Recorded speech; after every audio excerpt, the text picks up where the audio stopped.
Hello again, Steve here with a few comments on an interview I heard of Jordan Peterson on the Rubin Report. Jordan Peterson made a comment, I believe it was in that video, where he said that men need authority and confidence. I made a note of that, as I tend to when something jumps out as, wow, this is significant. There's got to be something to this. And there's lots of things that Jordan Peterson says, but there's, you know how it is when you're listening to something. Everybody has that something. If they're interested in the topic in general, there's usually something that's even more significant within that conversation. This was the one for me that jumped out at me anyway. When I thought about it later, I realized it relates a lot to what a discussion I've been having over the years about this thing I call the continuum of advancement, which is an amalgamation of my thoughts, really, in terms of not so much my thoughts, but just what I've learned and observing myself and observing others in terms of how it is that we create what we want in life, right? I'll go through it here again, and I think it relates very much to what Jordan Peterson was saying. Not directly, maybe, but it certainly is a fit one on the other. Here's how I see it, as basically how it is that we as men in particular, but human beings and mankind in general, for sure, get what we want in life. I mean, I'm talking about, not a meteorite striking us or whatever. Those are the completely, acts of God or whatever we want to call them. But the things that we get as a result of our actions, whether those actions are conscious at all moments or not, or whether they are conscious, it doesn't seem to make a whole lot of difference, except that we can use these steps consciously to help us to get what we want. I believe, observe, and have experienced. The first is that when we desire something, we first have to recognize where that desire is coming from. Now, there's a book which some people love and some people don't love, and I kind of remain neutral on it, although there is a fair bit of woo-woo in it, no question about it, I think. It's Think and Grow Rich by Napoleon Hill. Now, in the second chapter, the beginning of the second chapter, I'm going to paraphrase here because I don't have exact wording in front of me, but he titled the chapter along the lines of Desire is the first step to all achievement. And when I first read that, and when I was first thinking about this several years ago, about this continuum of advancement, it made sense in that, it sounds like the start, right? You got to desire it. Except for the question, where is desire coming from? And what I've noticed is that desire comes out of pain. Or if we don't like to use that extreme a word, because we might just have a small desire, we're, sitting in the sun a little bit too long this way, so we want to roll this way. Well, that's not really pain. You could say discomfort. So it depends. The degree to which we want something is the degree to which there is pain. In other words, there is a kind of an equal and opposite reaction force there going on. But whatever it is, you could say that the unwanted helps us to see the wanted. And this is also helpful, I think, in terms of being appreciative of the undesired or the pain or whatever. And probably one of the reasons why, when we look back in old scriptures and so on, they talk a lot about suffering and so on and the value of suffering, because to understand that is to understand life better. To understand life better is to be able to achieve better in our lives.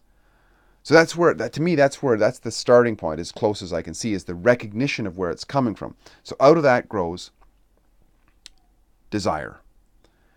Now, from desire, though, if we just desire it, well, it's kind of a fantasy, whatever, it's no big deal, right? It doesn't really go anywhere. We have to do something with it. And especially men are very creative, right? More so, I think, historically than women. If you look all you have to do is look around at where you're sitting. Just look at the structures, the buildings, the roads, the pipelines, the airplanes flying over, the iPhones, all the technology invented, engineered, designed, and mostly built by men. So this is what I'm talking about. It's not about pitting one against the other, whatever. It's just the stark reality that we have to look at. So I'm talking mostly to that aspect of humanity right now, is the masculine version.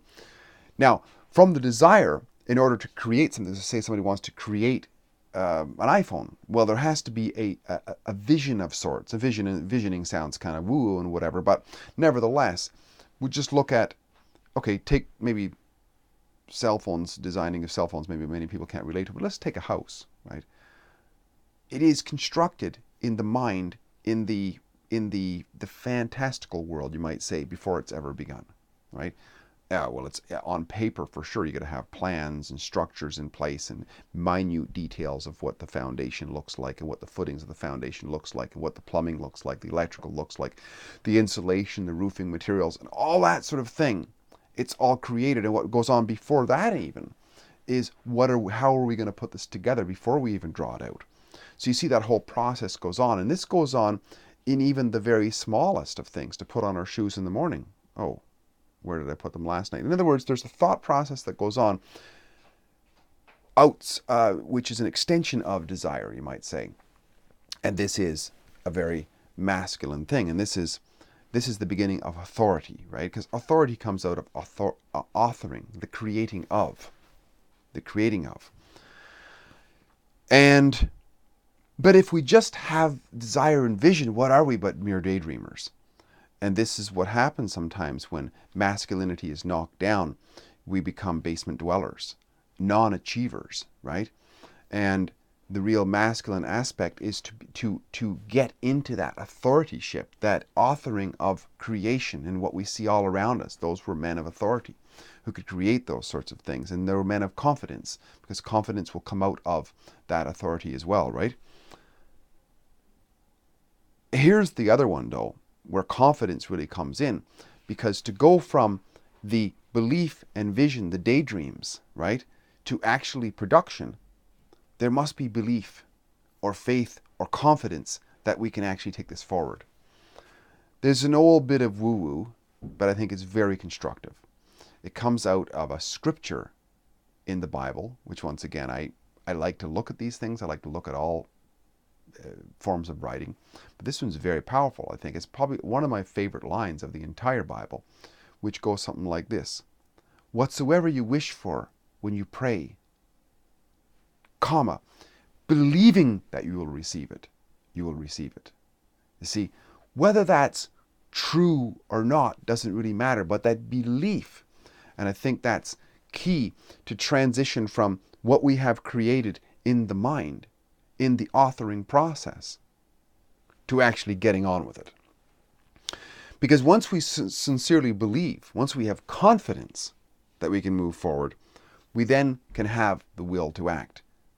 Because without that, we're always, we're meek, right? We just kind of go around and, we talk about it and look at things and we're all kind of held back. We're like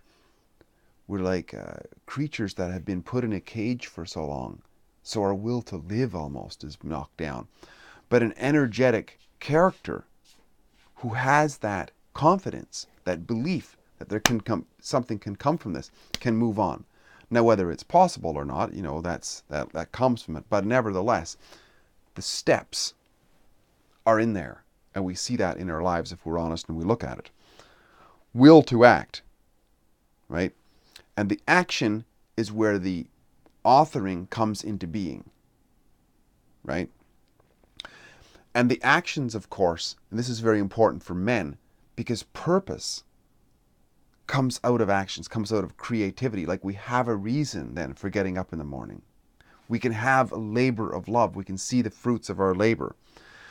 And also, as time goes by and we start to see the incremental results of getting what we want to get, we develop certainty of actions, because we can see, okay, these actions work and these actions don't. These actions are more effective, these actions are less effective. We create certainty, and that actually has a feedback loop into the confidence and boosts us more into the belief that what we're doing is the right thing. And on we go with actions. Those actions, once again, being purposeful. There's a reason why we're doing it. We saw the reason. If we're conscious of this, we realize that the desire was for what we wanted, right? We desired it. We envisioned it. We believed it. We had confidence enough to believe it, to begin to actually take steps, get incremental results. That helps us with the certainty of what we're doing, but we constantly calibrate it. But we realize what we're doing it for the purpose of getting there. Just like if we're driving from A to B for a purpose, If anybody asks us, well, why are you going there? Well, we know why we're going there. So this is very important too in terms of life, especially for men, to have this purpose. And that's why it's almost important to have this greater ideal of what it is that we're doing. What are we trying to do in our lives, you know? And it's probably why men who have a family that they're grounded in, it gives them purpose for what they're doing. They're actually helping out their family to be fed and to be housed and to be nourished and all this sort of thing. Who was it? Viktor Frankl in Man's Search for Meaning. He talked about the ones who had a greater purpose to live, like they had somebody who was counting on them to make it through, had a greater chance of living. You see, so even in that, it's anecdotal, of course, but even that we see that there's a correlation maybe between having a greater sense of purpose and then the quality of life and the strength and the power of life to live. So I think there's a great degree of information we can unpack from such a saying that Jordan Peterson said, that you know, men need authority and they need confidence, you know. And when we look at that word authority, there's the authoring in there, the creating, right? They need this, and that makes them more the man. Because a man in his nature historically has been one who's built, created, protected the tribe. All of these sorts of things. To protect a tribe, you need to have confidence. You need to have confidence that this is my tribe to look after, and that's the danger out there, right? And authority to create, and authority to be, you know, the protector of that group. It's I think it's innate within us, and it's innate within us as little children, as we develop into boys, and we want to fight, we want to create, we want to build, and so on. Unfortunately, with the feminization of men, that is slowly being knocked down and knocked down and knocked down. You can see testosterone levels are dropping due to obesity and probably due to the feminization of men as well. But we have to be aware of this, because if we're having challenges with getting what we want in life, we have to be aware of who and what we are historically, as a certain type of creature that has these innate characteristics of wanting to author things and wanting to be confident. It's like our innate nature as men to want to be those things. And if we're not, we have to look back. What's going on? And begin these steps. And sometimes we've got to make the efforts to make these steps forward. These efforts of recognizing that the struggles we're going through has a teaching lesson to it. The lesson being, hey, look, if I'm feeling fat and I don't like it, that's telling me something. It's telling me I should be healthier and thinner, right? More fit. And what does that feel like? What's the vision? Do I believe that I can do it? And if I can believe that I can do it, and I have enough confidence that I can do it, even a little bit of a drop, even a little bit more shape, then I have the will to actually do what I know I got to do. I got to, improve my diet. I have to get out there and exercise more. And when I see the results, then my actions are more certain, and it feeds back to even more confidence. And there's purpose to it, because I can remember that I can always be thankful for that pain that I had of feeling fat, because that's telling me, it's motivating, it's pushing me to want to be healthier. I hope this is helpful. It's a way of looking at things. I think sometimes we can analyze the smallest activities that we do and how we achieve in the smallest things, and parallel that into greater. We can extrapolate that into greater potential for creativity and results in our lives. One man's take on it, anyways. Steve here again, great chatting. Hope this is enjoyable. If you like this, please like, subscribe, and share, and also comment in the section below. Talk again soon. Bye for now.